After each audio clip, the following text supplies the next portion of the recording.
was your rehearsal today? Great. How do you feel? Great.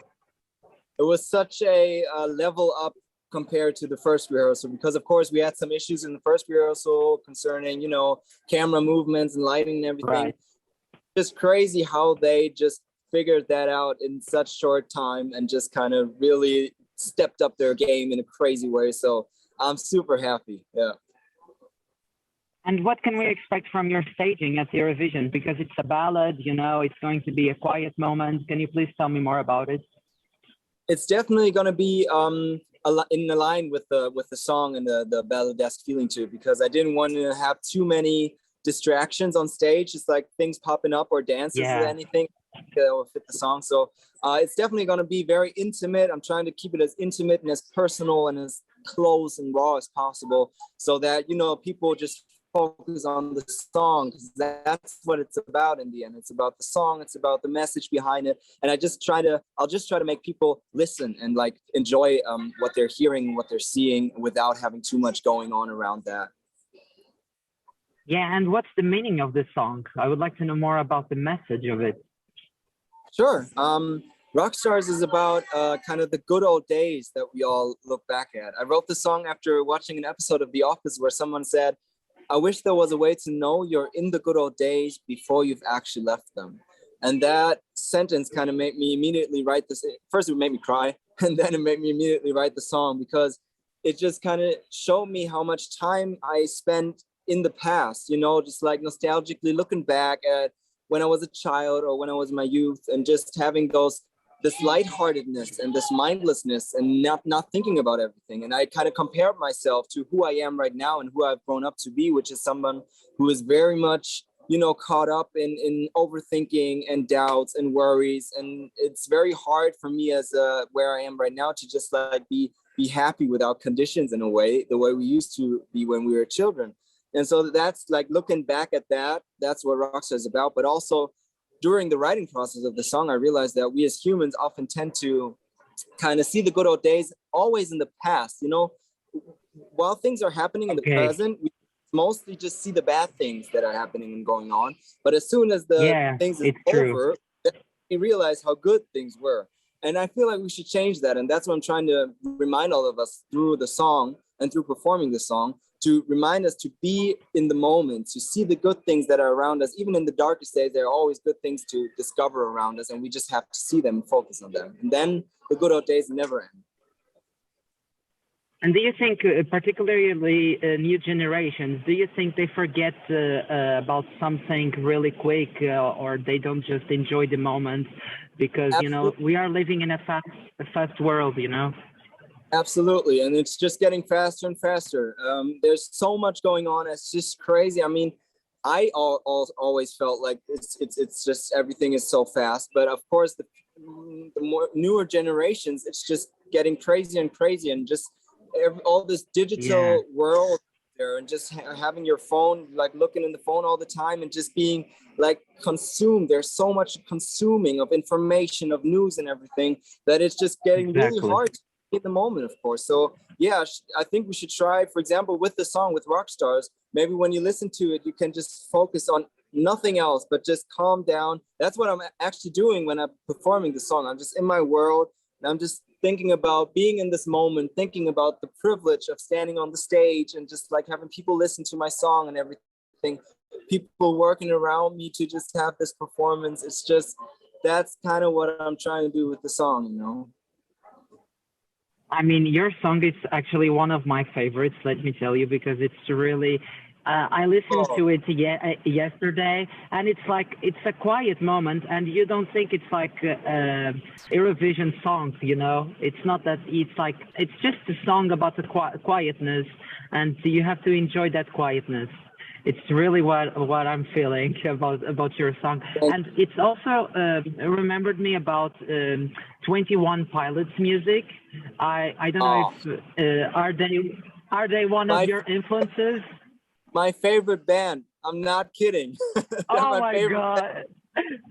I'm so thankful that you said that, man. It means the world. Thank you, man. Yeah, actually, you can notice that. Yes.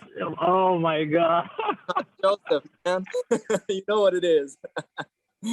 Yeah, I mean, absolutely. 21 Pilots, every single song that I've written so far, there's a little bit of the 21 Pilots influence in there, because our radio, through the song, that song inspired me to write my very first song and to kind of start writing music, because it kind of spoke to me in such a meaningful way that I kind of wanted to do that in the same way with my music. So that's what made me start writing music, and that's what I'm trying to always have in my songs, for sure. Oh my God, this moment gave me chills. I'm so sorry. Yeah, I wasn't expecting. So crazy. And why did you decide to submit your song to Germany 12 Points? And how do you feel right now for having this song at the Eurovision? Yeah, I actually didn't write the song for Eurovision. I to be honest, I never really thought about taking part in Eurovision, even though I always considered it a great event, but I never thought about taking part myself. Until last year, a couple of weeks or even months after I wrote Rockstars, a friend of mine, Robin, came up to me and he was like, they're doing this show, this German pre-selection show, which is for the Eurovision Song Contest. Might that be something that you'd be interested in? Because that was like the period where you could apply for the show.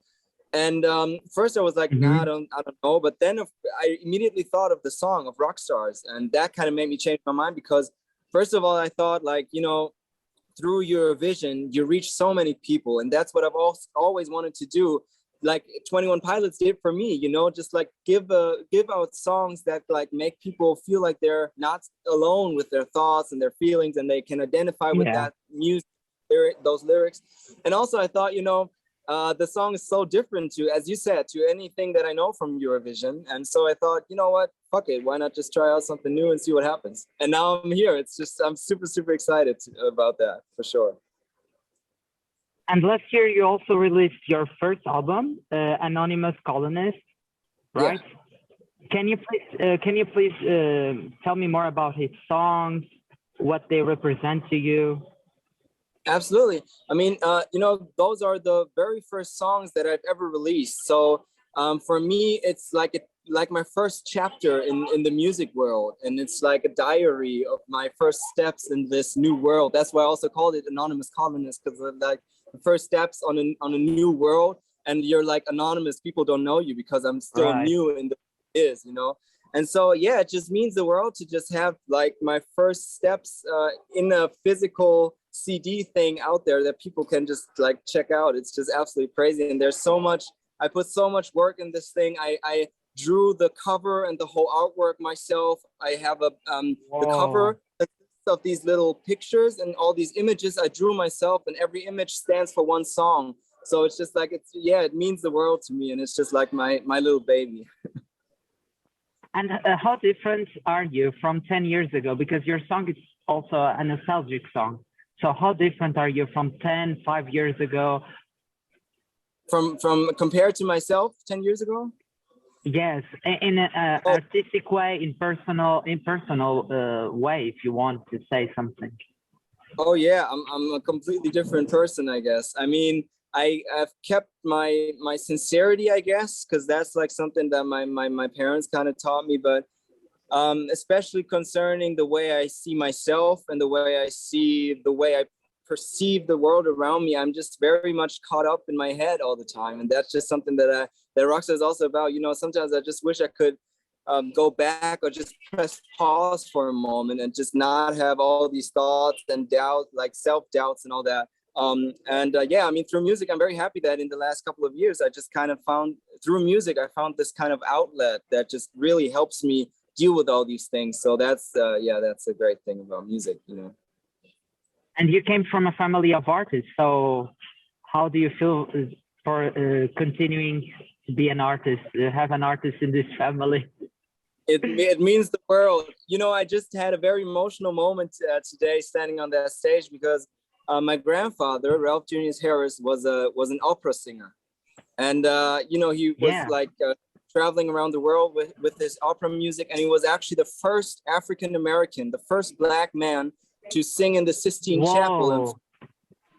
And that's crazy. And today on the stage, I just realized that I'm the first Black man to represent Germany in the Eurovision Song Contest. And that oh my God, congratulations. Oh my God, it's like you're giving me chills. Yeah, same. Yeah, it's just such a privilege, such an honor, and I can kind of feel him looking down on me, and it's from up there. It's just very beautiful. Oh my God, that's really good. And thank you for sharing that with me.